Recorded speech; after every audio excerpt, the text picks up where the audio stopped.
Ya se acerca cada vez más el comienzo de la temporada 2025 y Peñarol se viene moviendo bastante en este mercado de pases para reforzar un poco el equipo de cara a lo que va a ser justamente esta temporada 2025 para intentar retener el campeonato uruguayo y volver a competir en Copa Libertadores como lo hicimos el año anterior. Hola, yo soy Ezequiel y hoy vamos a estar hablando sobre, un poco del mercado de pases de Peñarol, cómo viene el mercado, opinando sobre si se está haciendo lo que se debería hacer en este mercado de pases, si se están reforzando los puestos que deberían de reforzar, y vamos a estar comparando un poco el 11 que tenía Peñarol el año pasado y el 11 que más o menos se puede armar con lo que ha traído Peñarol hasta ahora en este mercado de pases.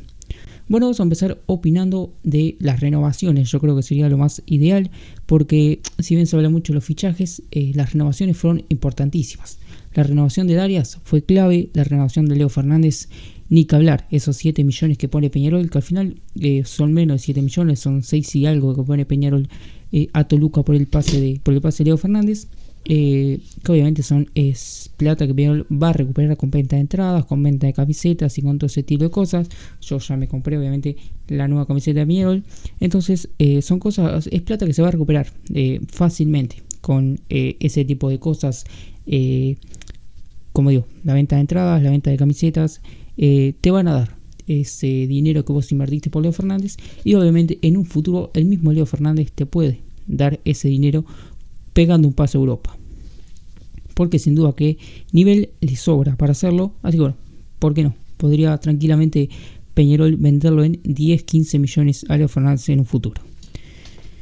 Y si seguimos con las renovaciones, como digo, la de Darias, importantísima para mí, un gran jugador Darias, que Peñarol termina comprando parte del pase de Deportivo Maldonado. El tema de la operación, Peñarol se lo va a pagar en el pase de Darias, Peñarol lo va a pagar en cuotas, y el tema de la operación que se hablaba de Darias en la rodilla, que si se llega a dar esa operación, Peñarol inclusive pagaría en más cuotas el traspaso de Darias, o no sé si en más cuotas o dejaría para pagarlo más adelante, pero si Darias se termina operando finalmente y se pierde parte del campeonato, Peñarol pagaría después el pase de Eduardo Darias. Así que también es una muy buena negociación esa, me gustó, y una renovación que por ahí queda, no se habla tanto, pero que para mí es clave, es la de Maxi Silvera. Maxi Silvera viene a ser clave, lo siguiente, en el año de Peñarol en 2024. Maxi Silvera metió un año increíble, fue una bestialidad. Fue muy parecido a lo de Arezzo para mí en 2023.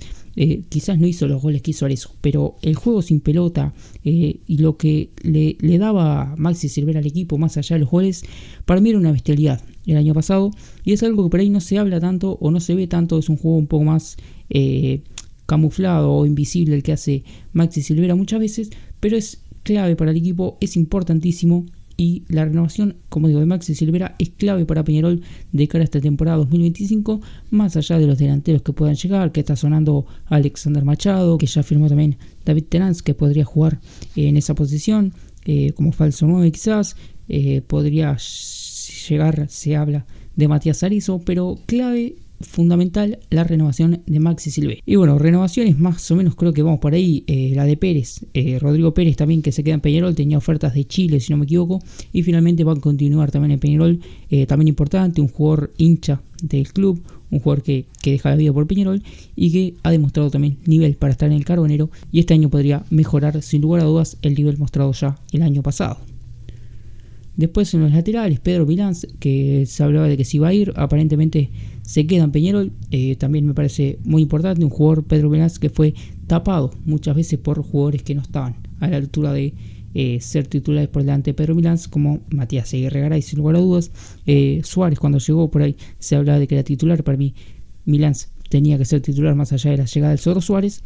Y siempre que le han puesto un jugador adelante a Pedro Milán, él ha sabido rebuscárselas para ganarse su puesto, porque como digo, es un jugador que está a la altura de ser titular en Peñarol. Y si hablamos de renovaciones, creo que vamos un poquito por ahí. Si hablamos de las bajas, las que más resueno, lo más dolorosa, probablemente la de Guzmán Rodríguez, un jugador que venía siendo el mejor de la defensa, un jugador que estaba para pagar el salto a Europa, que finalmente se termina yendo a Red Bull Bragantino, que Peñarol no recibe mucho dinero por el pase de Guzmán Rodríguez, porque la mayoría del pase le pertenecía a Boston River. Entonces Peñarol tampoco es que gana mucho con esa negociación, y encima pierde un jugador que era pieza clave en el esquema de Diego Aguirre. Y bueno, otra que impactó obviamente la de Washington AR, un jugador que creo que todos queríamos que se quedara, un jugador que estaba muy identificado con el club. Y bueno, finalmente hoy en día no sabemos el por qué, no sabemos. Yo no sé qué contrato le ofreció Peñarol, qué contrato se le ofreció en Barcelona de Ecuador, que aparentemente sería el destino del jugador. San Lorenzo, que también estaba interesado, Boca, que también estaba interesado. Finalmente Boca, por un tema de cupos de extranjeros, no se terminó bajando la negociación, si es que en algún momento lo estuvo. Pero bueno, lo importante para nosotros es que Washington AR va a dejar de ser jugador de Peñarol, o ya dejó de ser jugador de Peñarol. Y bueno, ahora vamos a hablar del arquero que viene a reemplazarlo. Pero bueno, baja dolorosa para mí la de Washington AR, un jugador que es un gran arquero, con mucha actitud y que es hecho para Peñarol a mi gusto, pero que lamentablemente por diferencias salariales o diferencias con la dirigencia se termina yendo del Carbonero. No sé si hubo otra baja que pegue demasiado. La de Medina quizás es una baja que puede pegar. Un jugador que para mí hizo las cosas muy bien en los 6 meses que estuvo en Peñarol. Un jugador que yo tenía ganas de que se quedara porque quería verlo con una pretemporada, quería verlo empezando el año con Peñarol, a ver cómo estaba para ser titular justamente en Peñarol. Además, una posición en la que Peñarol no le sobran demasiados jugadores, los extremos, porque Jaime Báez probablemente deje Peñarol a mitad de año. David Terán, que no sé si es extremo, Leo Fernández, que no es extremo, tenés al Cangrejo Cabrera como extremo, ¿me entendés?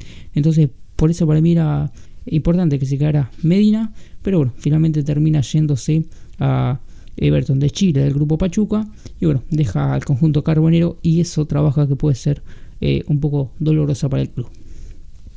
Y bueno, después otras bajas, pero no son muy dolorosas, no sé, la de Nahuel Acosta, por ejemplo, que se va a préstamo al Blooming con opción de compra, pero no creo que sea una baja demasiado dolorosa para el Carbonero.